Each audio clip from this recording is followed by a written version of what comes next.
Okay, hello everybody, and thank you for joining us today for this webinar about aligning autonomous vehicles with sustainability goals. Here is a little overview of what we will be covering today. We'll start with a few welcomes, do some level setting, and talk about important baseline considerations, and then dive right into levers that local governments can use to effectively advance or protect their sustainability goals while considering autonomous vehicles. That should be a really great discussion, and we'd love to have you join us in it. So after that, we'll open the floor for your questions. And I'd invite you to go ahead and drop any questions that you have throughout the course of the presentation into the Q&A tab in your Zoom window, as we will be monitoring it. There's also chat, so just make sure to use the Q&A tab, please. The first introduction that I'll make will be on behalf of the Great Plains Institute, or GPI itself. We are a nonpartisan nonprofit that works to accelerate the transition to net zero carbon emissions for the benefit of people, the economy, and the environment. Now, I've put our mission, values, and vision up on the screen here, but I really want us to focus in on the core content of today's webinar. So if you have any questions about this, please reach out to me. I'd be more than happy to talk to you about it at any time. And that takes me to introductions of myself and the team. How could you get in contact with us? My name is Mackenzie Love. I'm a senior program manager and transportation planner, and I led the program that this webinar is a part of. I'm joined today by two experts from the GPI team, Jim Thompson, program coordinator and transportation planner, and Zoe Yandel, program associate. Both of them were really integral in getting this impressive piece of work completed for you, so I'm really proud to have them here to present it to you today. A little bit more about how we get started. This project kicked off with a nationwide survey of planners and sustainability staff, and we received 235 responses from across the country, representing a wide variety of backgrounds in terms of people's place in their career, where they were located, and the kinds of subject matters they focus on. So it felt like a pretty good representation. Unsurprisingly, they told us that the biggest barriers to working on climate were lack of funding and lack of staff or staff capacity. However, we did learn a lot of new things from the survey, one of which is that folks felt that examples would be really helpful for them to overcome those barriers. If a peer community got language past their planning commission or similar body, maybe it would work in their community as well. So those real world examples would be something that would really make their days a little bit easier as they navigate so many hats. We also asked them what topics they most needed help with. And when we considered the list of topics and their desire for those examples, we did three things. The first was to run a national cohort on energy affordability and helping folks think of zoning as a tool to make affordability changes and improvement in sustainability goals. We hosted a webinar about that last week, and we'd invite you to watch the recording that is up on GPI's YouTube now. Next, we worked with a national advisory committee from communities and industry leaders to create two playbooks, one on autonomous vehicles and one on data centers, to help local governments advance or protect their climate goals and their community goals in navigating these complicated subjects. We'll have a webinar on each of them, and we're excited that you're here to talk with us today about autonomous vehicles. With that, I'll hand it over to my colleague, Jim, to give us a little bit of level setting. Thank you, Jim, for providing this background. Thank you, Mackenzie. And yes, thank you. Very excited to be here with y'all and starting things off with a little bit of level setting, just so that we're all kind of working off of a shared set of understandings. We can hop to the next slide, please. And first and foremost, I think important to consider, why should local governments be thinking about autonomous vehicles in relation to their sustainability and climate goals? Now, at a high level, I'm sure most folks on the call today are aware that the transportation sector is one of the largest emitting sectors in the US. So really any technology or innovation that impacts the transportation ecosystem in the country has the potential to have outsized impacts on emissions from transportation. And this is especially true of AVs, which have the potential to impact things like vehicle miles traveled, transportation-related emissions, and land use patterns, as well as some other community-level considerations that are maybe less associated with sustainability, but still very important, things like road safety, curb space, and accessibility. Now, as of right now, AVs are on the road, but their market penetration is somewhat limited. So, this I think is another thing to keep in mind that this is no longer a futuristic kind of down the road technology. There's actual real world examples of autonomous vehicles or semi autonomous vehicles being deployed on roadways today. So, definitely something that local governments will have to pay attention to more and more so moving forward.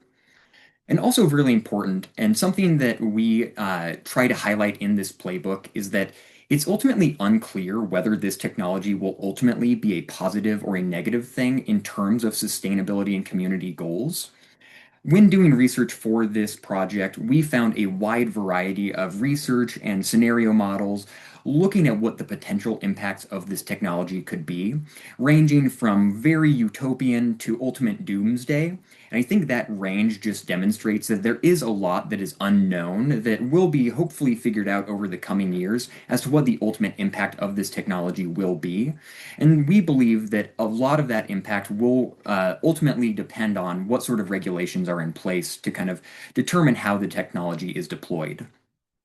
Then also supporting the timeliness of this particular playbook.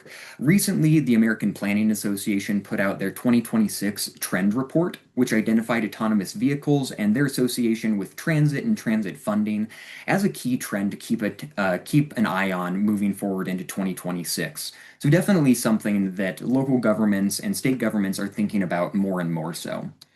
We can hop to the next slide. Now, for a little bit of a primer on autonomous vehicle technology in general, when we talk about autonomous vehicles, there's kind of a wide range that falls into this bucket. And here on the slide, we can see the Society for Automotive Engineers levels of driving automation classification that they have developed. And this has become somewhat of an industry standard. So here we can see the lower levels of automation, levels 0 through 2. These are typically what is considered driver support features. So this will be things that still require a driver to be paying attention, but take some of the responsibilities off their plate. So this is things like lane keeping or adaptive cruise control. Technology that's becoming more and more common in a lot of vehicles today, even ones that are not considered autonomous vehicles. But then if we look at these higher levels of automation, level 3, 4, and 5, this is closer to what we probably think about when we hear the term autonomous vehicles. Typically, vehicles that fall into these classifications are able to drive on their own under certain conditions. And if we hop to the next slide, can dial in a little bit more on those specific level 3, level 4, and level 5, kind of seeing some of the variations within those. Worth noting, level 5, this is kind of the what would be the gold standard, an autonomous vehicle that can operate autonomously under any conditions and never requires a driver to take over control. Worth noting that there are no real-world deployments of true level 5 autonomous vehicles currently. Most of the things we see on the roads in places where AVs have been deployed, places where you have, say, your Waymos of the world, those are typically going to be level 4 automation. So have a certain set of operating conditions that they're suited to operate within, but not really suited outside of those conditions. And we can hop on to the next slide. And so with those levels of automation in mind, the real focus of this playbook is on those level 3, level 4, and level 5 automation levels, as those seem to be the levels of automation that have the highest potential to dramatically disrupt existing transportation systems.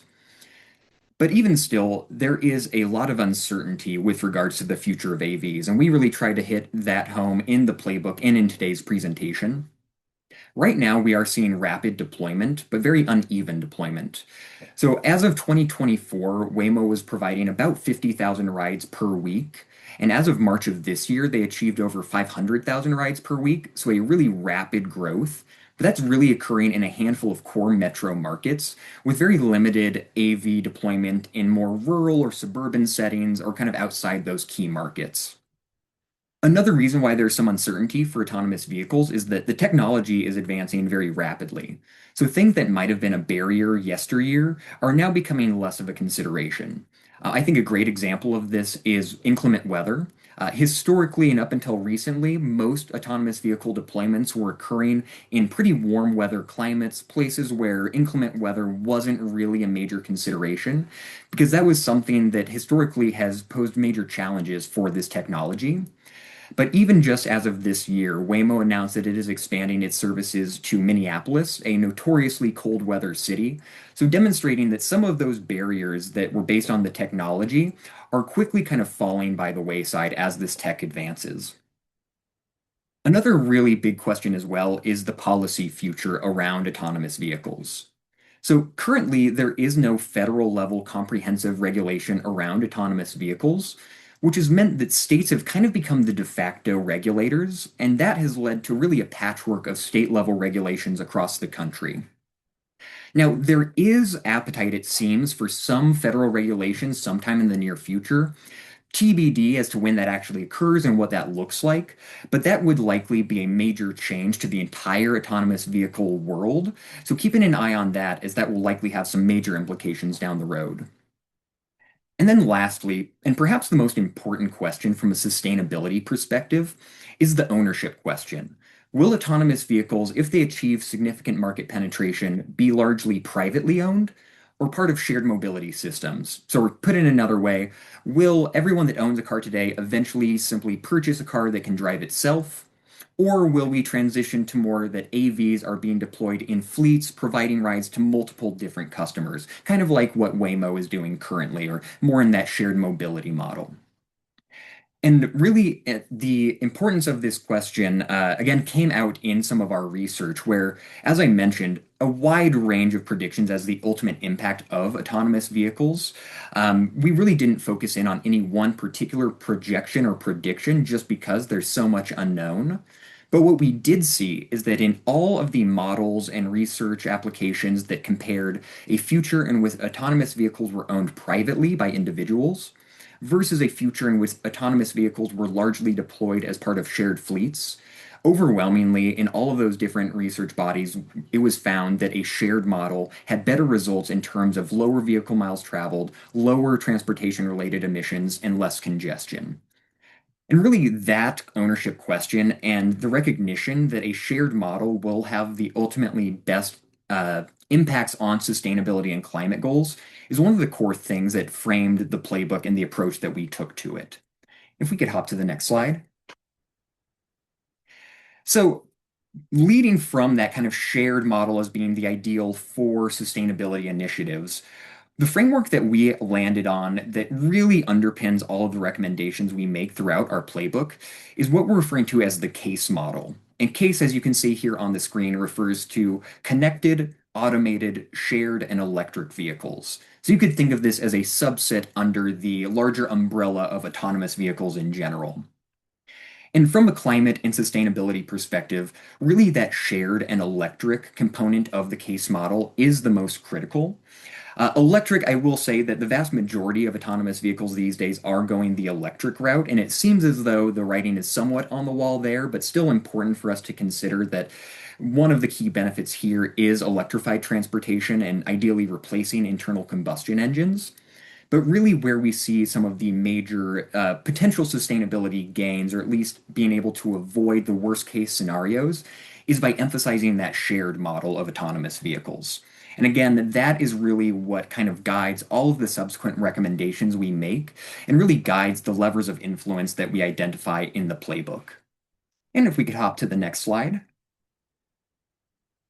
And before getting into those specific levers of influence, in our playbook, we also identify a handful of high level considerations that local governments should really be thinking about even before making concrete plans to start to regulate or guide the deployment of AVs.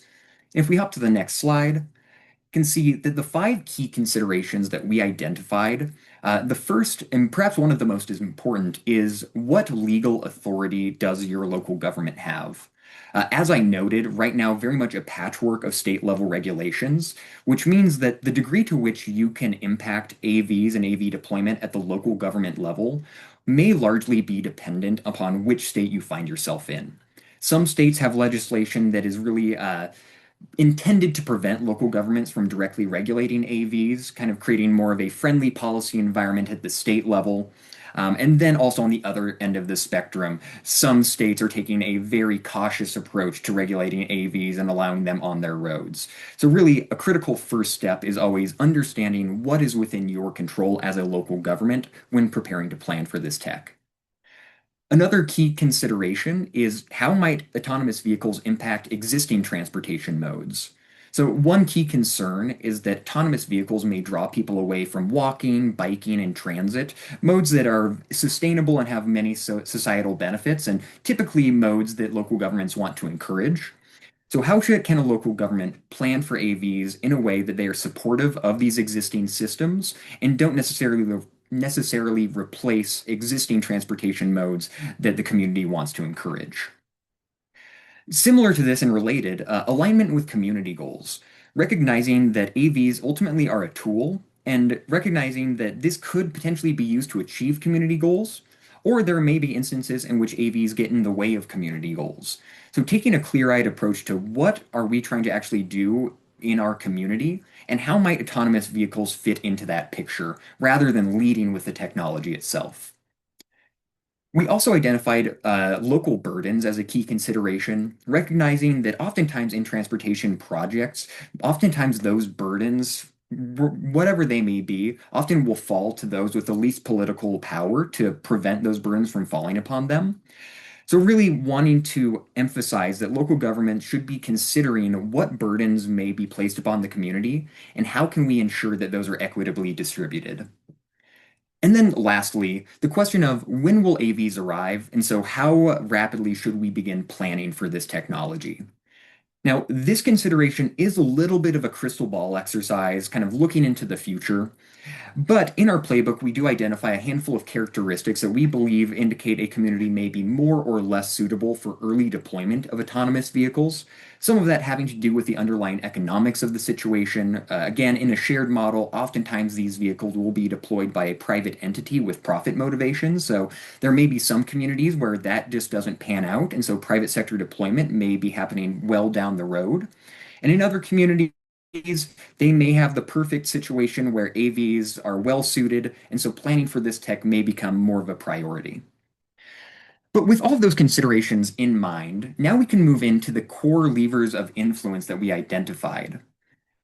And if we can hop past this to our first lever, and this one is, I would say, one of the more direct ways that most local governments will be able to influence the impacts of autonomous vehicles.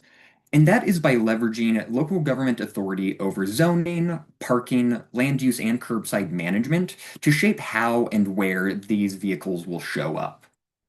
Now, a large part of this lever is really about preparing the physical environment for this technology, in doing this in ways that discourage urban sprawl, and also identifying ways in which you can reduce conflict between autonomous vehicles and other transportation modes.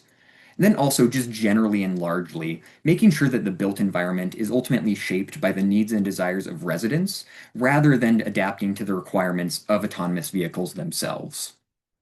We can hop to the next slide. Now, some of the core strategies we identify in the playbook within this lever.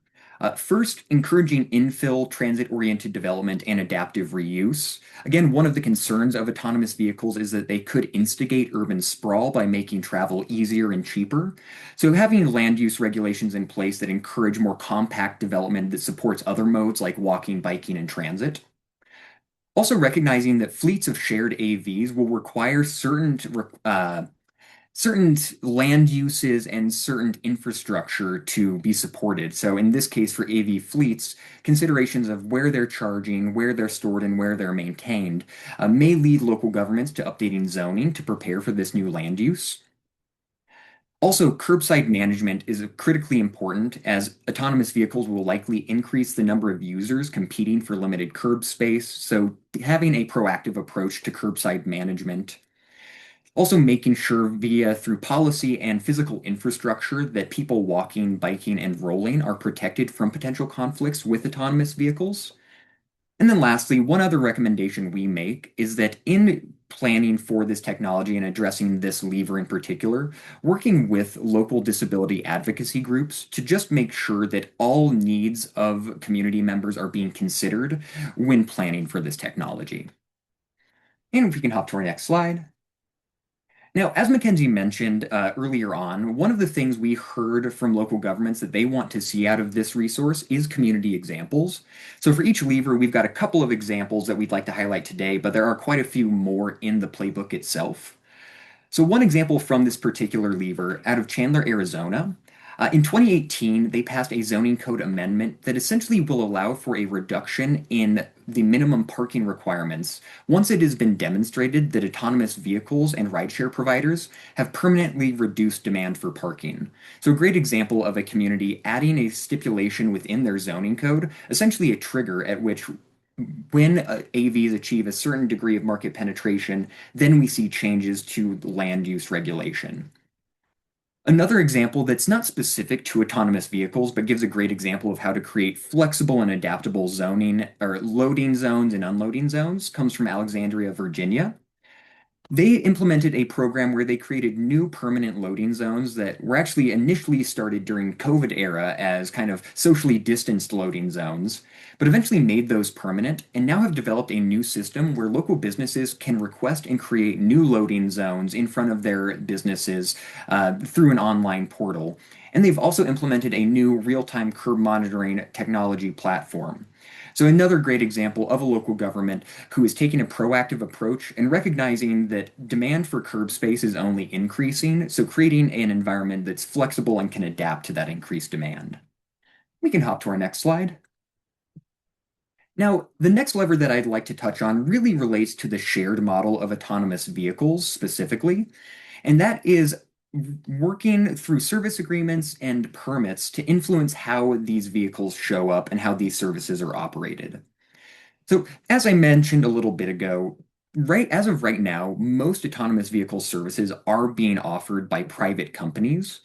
So, in some locations where the authority exists, local governments may be able to shape the deployment directly through service agreements and permits with these entities. So this lever really focuses on using that local authority, if it exists, to set expectations and requirements around safety, data sharing, access, curb management, operating conditions, as well as considerations as to how this technology in these vehicles will be integrated into the broader transportation system. And we can hop to our next slide. Now, some of the strategies identified within this particular lever using permits and service agreements to again address safety and create requirements around curb access and create specific pickup and drop off locations, as well as identify where service can be provided. Also, within these agreements, you can require things like data sharing on vehicle miles traveled, wait time, incidents, system performance, and curb activity. Also, we have seen that communities have taken the opportunity to use these agreements to align these services with their local transit, climate, and community goals. So, again, ways of being creative as to the requirements you place upon the rideshare providers that are using autonomous technology. And then also, if permitted, consider using fees, taxes, or other revenue tools through these service agreements to either find ways to spread the benefits of this technology more broadly throughout the community or address other community needs.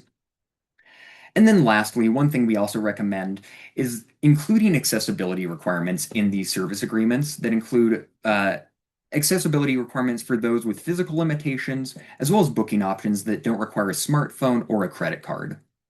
And we can hop to our next slide. Now, a couple more community examples for the service agreement component. First, a pretty great example out of San Francisco. San Francisco Airport went into an agreement, a pilot permit with the rideshare provider Waymo, that I'm sure most of us are familiar with. And essentially, this pilot program used a phased approach to introduce AV services at the airport. This started with limited testing on airport grounds, was then eventually expanded to provide free rides to employees. And then the next stage of the pilot project was to then provide paid rides to the public.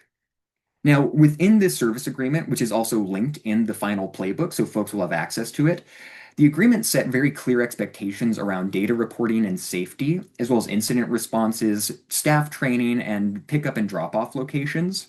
And there's also very specific criteria within there that kind of led from one stage of the pilot program to the other. So, a really great example of how a local government or an entity like SFO in this case was able to use a service agreement to test the technology and kind of ramp it up rather than just allowing AV service providers to come in and start providing rides without any sort of phased approach. Now, the other example I'd like to highlight, again, is not specific to autonomous vehicles, but provides another example of how local governments can address them through other types of ordinances and permits. I mean, in this case, Vail, Colorado, they passed a passenger transportation ordinance specifically designed to manage shared mobility services. So, folks like Uber and Lyft basically created a permitting process which required these rideshare providers to follow certain rules around staging, idling, cruising, pickup and drop off rules, really recognizing that demand in the downtown core of Vail, Colorado, for curb space was getting increasingly severe, I suppose.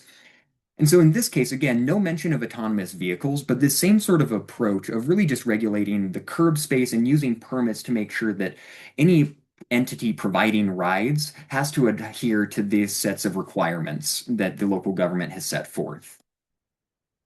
And with that, I believe I will hand over the slides to my colleague Zoe, who will take over for the next couple of levers. Thank you, Jem. This brings us to our third lever, planning and engagement. One thing that we're seeing in cities where AVs are being deployed is that autonomous vehicles are rolling out relatively quickly and often without input from local government or communities. And that's why we recommend that cities should begin planning for autonomous vehicle deployment before they show up on the roads. So this focuses on addressing AVs in local planning and engagement processes as local government's role to develop community goals that will guide operations and partnerships such as those service agreements, regulations, and pilot programs. And this might show up in long-range plans such as comprehensive or transportation plans, climate plans, or it might be a unique project such as an engagement project focused on autonomous vehicles. Mackenzie, you can move on to the next slide. So we have a couple strategies that we recommend for this planning and engagement process.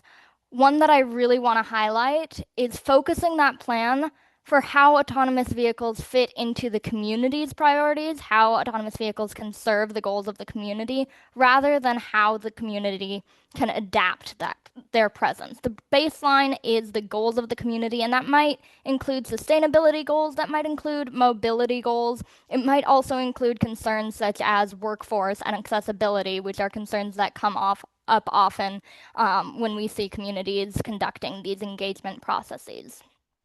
We want to ensure that community engagement in these processes is accessible and flexible, and make sure that we're involving folks such as Jem mentioned earlier, the disabled community, folks that don't have access to cars, and other folks that might be highly impacted by autonomous vehicles. And we can do that in a couple different ways. We recommend that engagement is offered in multiple formats and at multiple times, and that engagement might include a stipend for those who face a cost barrier. I also want to highlight involving transit operators and other internal departments in these discussions. As Jem mentioned earlier, one of the important considerations in AV development is how they might interact with public transportation and those existing land uses. There are a lot of potential partners that you might involve in this planning process. We've got a very extensive list in our playbook. Finally, as we've said before, we AV deployment is in a state of uncertainty, so it's important to consider various potential scenarios and how they might influence sustainability metrics such as vehicle miles traveled, active transportation, public transit use, all of these different metrics of transportation use. Mackenzie, you can move on to our next slide. I want to highlight two community examples. St. Paul, Minnesota conducted targeted community engagement in a specific area, a specific high priority area, to develop recommendations for demonstration projects. And that community engagement did a really great job of being flexible and adaptable, having multiple types of engagement, both targeted workshops focused on specific community groups, broader meetings, as well as flyers and surveys passed out at community events, allowing people to engage at different levels. It also focused very explicitly on the goals of the community rather than the technology itself, allowing these recommendations for pilot projects to come out of the priorities of the community. Grand Rapids is a community that's a little further in that process, where a pilot project proceeded from the engagement and the goals of the community, where city leaders and community leaders found a need, being that Grand Rapids is a fairly rural hub. And they noted that many community members faced transportation difficulties, transportation barriers, without a public transit system that could address those. And they saw that automated vehicles, autonomous vehicles, could be a solution to these mobility gaps, and developed a AV pilot grounded in that demonstrated need. The program was very successful and has been extended into an ongoing microtransit service serving Grand Rapids as well as many other local communities. Kenzie, we can move on to our final lever, pilot or demonstration projects.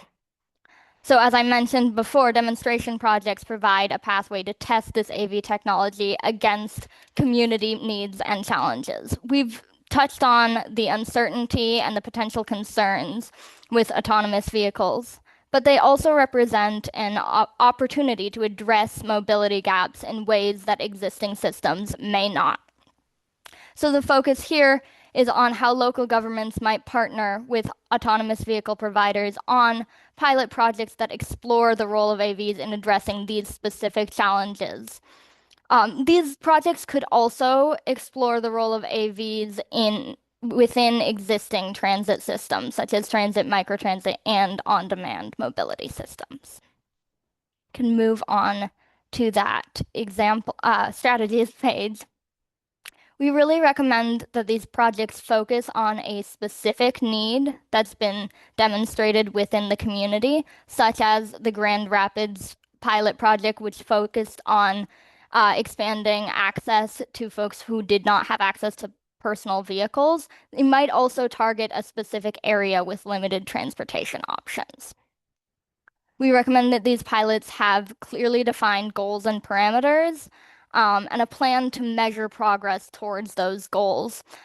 This data collection plan should include both quantitative data, such as operations, safety, cost, and participation, but also qualitative data, such as participant and resident feedback. And that might look like an engagement process very similar to the planning and engagement process. We find that pilot projects that involve community and targeted community feedback and engagement at every step, from design to implementation to evaluation, tend to be more successful. We also recommend coordinating with emergency management and other relevant departments to ensure safe operating conditions and to create a safety plan. Can move on to our community examples. So Arlington, Texas is a great example of a community that developed a pilot exploring the interaction between autonomous vehicles and transit systems. And this actually arose out of a much smaller pilot only a few vehicles on a fixed route to address a very specific need within a specific location. That pilot was so successful it expanded into a few others, including this rapid pilot that we're highlighting here, which integrated AVs into an existing public transportation system in a very specific area of the city. This was a very successful pilot, and the city now plans to move forward with additional phase deployments. Pittsburgh is a community that has done a lot of AV testing and been involved in pilots for a very long time. This one that we're highlighting was in partnership with Carnegie Mellon, um, and focused a lot on assessing the impact and the operations of autonomous vehicles within the city and determining how the operations of autonomous vehicles might fit community needs. This one outcome of this pilot was high rates of positive opinions about autonomous vehicles from community members, especially from cyclists and pedestrians. And the community is looking at additional pilots and deployments of autonomous vehicles following this process. Thank you. We can move on to our next slide. Finally, I want to share a resource that we've developed as part of this playbook, a pilot project checklist designed for communities that are considering starting a pilot project.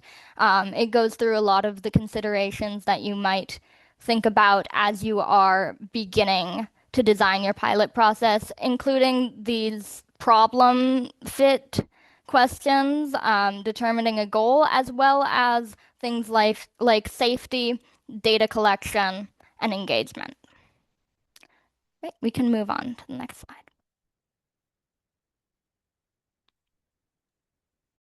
Thank you, Jim and Zoe. That was really helpful information. And as they alluded to, there's much more content on every aspect of the playbook that they went over in the document itself. And we will be sharing that with you all in the follow-up to this session and also on GPI's websites. I'll have some links for you at the end of the webinar. But we want to make sure to invite you into this conversation now, and we'd like to open the floor for your questions. There is a tab in the bottom of your Zoom window called Q&A. If you don't see it, click on the little ellipses button that says More, and you should find Q&A in the pop-up window. Would encourage you to drop any questions that you have in there, and we will be monitoring it. I'm going to take down the slides for now and go over a couple of questions that you all shared with us in advance. And I would invite Jim or Zoe to weigh in as you see fit here. And I might jump in occasionally as well. So folks, start putting your questions in, and we're going to take a couple that we got in advance. The first question for the group is, what kind of leverage do particularly small municipalities have to require autonomous vehicles, or AVs, we'll use that as shorthand, to operate in their jurisdictions?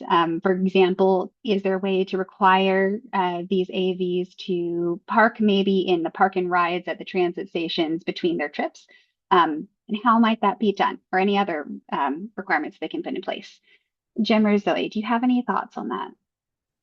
Yeah, I think maybe not the most satisfactory answer, because I think a large part of this question is just the fact that the regulatory environment is so early and like disjointed at this point. I will say that in our research, kind of one of the reasons why we lean towards that case model and the shared model in general is that it does seem, at least under current regulations, like the direct control that a local government might have over an individual and how they use an autonomous vehicle if they were to own one is fairly limited under current rules and regulations. Like, obviously, there's the rules of the road, which local governments have influence over, but at least as current regulatory policy stands, it seems that it would be fairly difficult to directly regulate personal, private owned AV use in that sort of way, requiring like parking requirements. They have to park in X, Y, or Z location. That's not to say that future policy innovations might get around this or address this more directly. I think what really adds even more complexity to the question, though, is the concept of state and national preemptive legislation. Again, in some locations already, states have preemptive legislation that limit what local governments can and cannot do with regards to autonomous vehicles. And that will likely be increasingly the case once federal regulations come down the pipeline. Um, I will also say, and this is more not necessarily anecdotal, but doesn't directly answer the question, but at least from the research we've done, it does seem as though the current federal administration has a fairly hands-off approach to regulating this technology and also considers it a matter of like economic strategic importance. So I think there is also those questions of, you know, where are the priorities going to lie at which levels of governance and which levels of regulation? So again, maybe not the most satisfying answer, kind of a wait and see, and we'll kind of see how the policy pans out. But I will say that based on our research, we feel that it is going to be much more direct and easy for a local government to regulate a private entity providing these services than a private individual that just owns one of these vehicles. Thanks, Jim. And I'll add a little bit more there because another question folks asked is suggestions for how to have autonomous vehicles mentioned in a zoning ordinance, which I think overlaps a lot with the key themes from the last question. So a couple things I'll note there is if you are regulating a third party that is offering shared services, like Jim mentioned, some things you might consider in your zoning ordinance would be curbside management as a topic. A lot of these shared vehicles are going to engage with your community members at the curb. So you can use your zoning to talk about how you want to regulate that space, how you want to encourage turnover to support local business. You might be able to actually drive more traffic to your downtown by having those policies set correctly and having the land use carefully evaluated. So that's one area I'd look to. Another thing that is right on the edge of real world implementation, I think we've only seen it in maybe 2 cities in the US so far, is if you are looking at a third party following the case model that we're advocating for in this playbook, and those vehicles will be electric, there will need to be a place to charge them. And you're probably looking at something that would be more the size and shape of a depot. So we're talking a significant energy draw and some land use to be able to store all of those vehicles for charging and maybe some maintenance uses as well. And you can use zoning to decide where is appropriate for a depot of that nature to be located. Maybe a light industrial zone would be a good candidate. It does need to be near the core of your downtown so that those vehicles can dispatch quickly enough to make their to serve their purpose. But it wants to be a little bit outside, so maybe we can reclaim some space in our urban cores for pedestrians and people biking. So there's just a couple of examples. And then one piece I'll follow up with to just round out Jim's notes there is that in the playbook, there is a link for you to be able to check the status of state legislation and federal legislation. There's a database from NCLS that we link to. So you have a place to get started with your research. And Mackenzie, just one other point there on like how to kind of maybe potentially address autonomous vehicles in zoning ordinances. I think Chandler, Arizona did a great job of this, which is less about regulating the technology itself, but what impact does the technology have? So in that case, it was looking at parking. At what point, if AVs can be demonstrated that they've reduced parking demand significantly, then that triggers a reduction in the amount of parking required. So in that case, again, it looks at AVs and their potential impact, but it's really based upon parking, which again, local governments are almost always going to have more control over than regulating the individual technology or vehicle. So I think that's another way to think about it is potentially including triggers where once this becomes a thing, then X, Y, or Z goes into effect so that you're not creating a zoning ordinance or, opening your books for technology that may not be on your roads for another 5 years, who knows? But yeah, I think that's another interesting way we've seen some communities address it is by creating triggers within their zoning code that once some action occurs or once AVs achieve certain degree of market penetration, then you see changes to the zoning code and certain requirements. So I think that's one interesting way that some communities are thinking about addressing AVs in their zoning.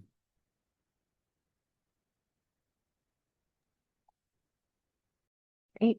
Well, this keeps setting me up for the next questions. And thanks again to everyone who registered because you're giving us this great foundation for discussion and would encourage more questions in the chat too. We'll be watching closely. So the next thing that's coming up is how should a region or maybe a municipality evaluate the implementation of autonomous vehicles and how can they measure it? And I think Jim's comments led well into that. Perhaps could be looking at demand for parking, but I'm sure there are others. So maybe Zoe or Jim, do you have more thoughts on quantifiable metrics that folks can use to really assess the impacts of this technology on their communities?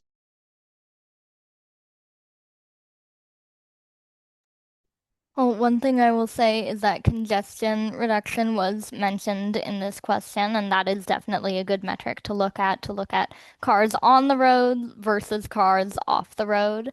I'll also mention that autonomous vehicle companies are often collecting a lot of data about their operations, and this is one place where these service agreements and these data agreements in pilot projects can really serve you as a local government to get access to that data and be able to evaluate it in that third party way. So that would be one thing I would look at if you are looking to measure and evaluate implementation. I also am, as always, a big proponent of qualitative data and engagement data. So engaging with community members in areas where autonomous vehicles are being implemented. And looking at interactions with pedestrians and bicycles as well. Yeah, and I would also just add, I think this kind of comes back to how Zoe so expertly framed it of just like leading with community goals, right? So rather than maybe looking at specific things just about AVs, like if the goal is reduction in VMT, like looking at once autonomous vehicles were introduced into your community, if you've got access to that data, did you see any major changes? Did you see decreases or increases in transit ridership? So like looking at those things that are potentially already goals and just maintaining a track of like the trends in those as AVs are being deployed.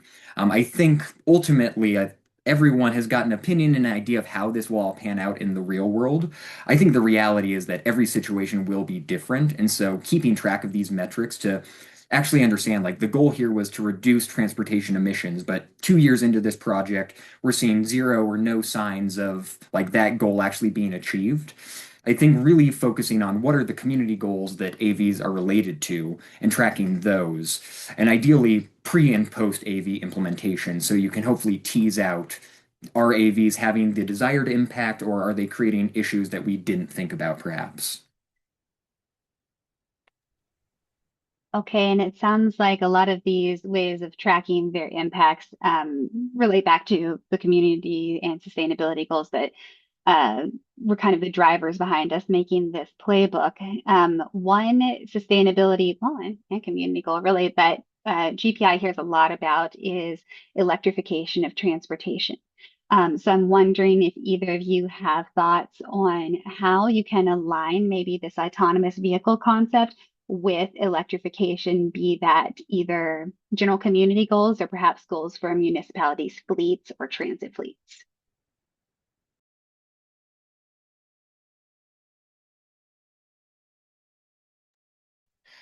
Yeah, I mean, I think that, well, this in part touches on, I believe, Mackenzie, you mentioned this, I mentioned this a little bit, but kind of the trend that we're seeing of autonomous vehicles typically being purely electrified. This does again seem to be the trend. There is, there's some nuance there that we won't get into today. But again, it seems as though electrification is the direction. So, of course, if you are having to fuel these electric autonomous vehicles, that's the same fuel source as for individual electric vehicles. So, in terms of the like considerations of the utility perspective, like generally an increased draw of demand, like I think these two trends go hand in hand.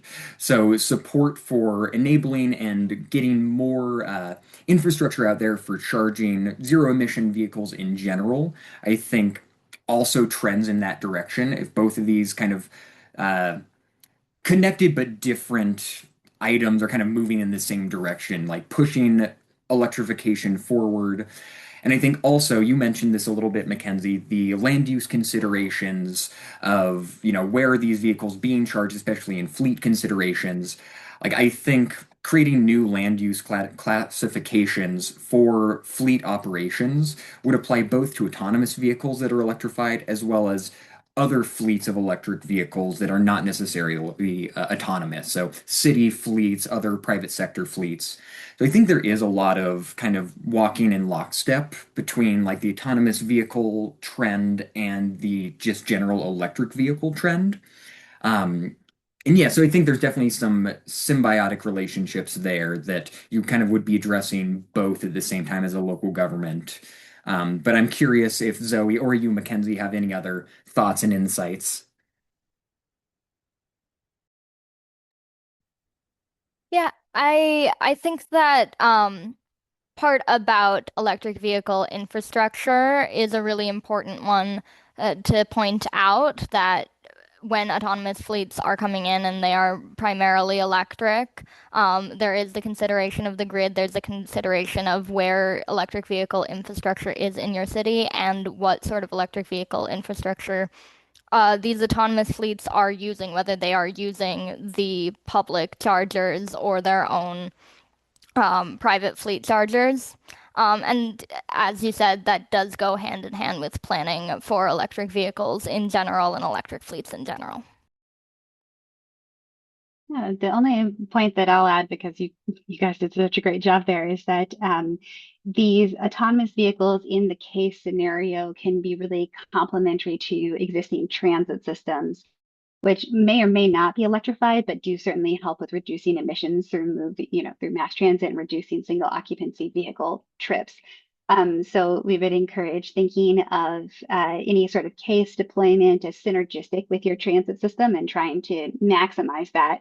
And that's something you can influence through those service agreements, through some of your zoning, how you locate the charging and things of that nature. In the playbook, you'll see examples of shuttles in some communities that are autonomous, that perhaps provide a first last mile connection to the core of your larger transit systems or fixed route systems, for example. And under the case model, even if it's just one passenger or two passengers at a time, that can also be a valuable first last mile connection to those larger transit systems, and perhaps drive up transit ridership if it's conducted with kind of a proactive look towards making those systems complement one another. So not exactly uh, no emissions, but pretty low emissions when you get everything working in tandem. Well, folks, I think that's kind of the end of the time we have for Q&A here. I have a couple wrap up comments that I'm going to make, so I'll put my slides back up for just a moment. We have had a great conversation with you here today about the autonomous vehicles work that we've done and captured in the playbook that we'll be sharing with you all soon. And so we'd like to see you again, and we'd welcome you to join us for the last webinar in this three-part series, in which we'll take a look at data centers through a pretty similar structure, and we'll explore some levers that local governments can use to advance or protect their climate and community goals. We'll be looking into that next Wednesday at 12 p.m. Central, and would love to see you there. And you can get access to register for that webinar by following this QR code. It'll take you to a blog on the GPI website that includes recordings to our last webinar. It will have a link to today's recording soon, and you can sign up for the remaining session. We'll also put links there to the playbooks themselves, again, one on autonomous vehicles and one on data centers, so that you can get to those. So we encourage you to take a look at that blog, bookmark it, and follow the rest of this project. We will be sending you the playbooks themselves as registrants for our webinar via email. So keep an eye out for those. It should be in about a week, maybe a week and a half. We'll have those in your inbox. So stay in touch with us. And if you have any questions about context-specific recommendations or what this can actually mean for your community in the real world, please reach out to us at any time. We are more than happy to help. We actually really enjoy doing this work, so we'd love to be in touch. Thanks again for being here with us today, folks, and thanks to my fellow panelists here, Jim and Zoe, and we look forward to connecting with you all again soon. Have a great afternoon.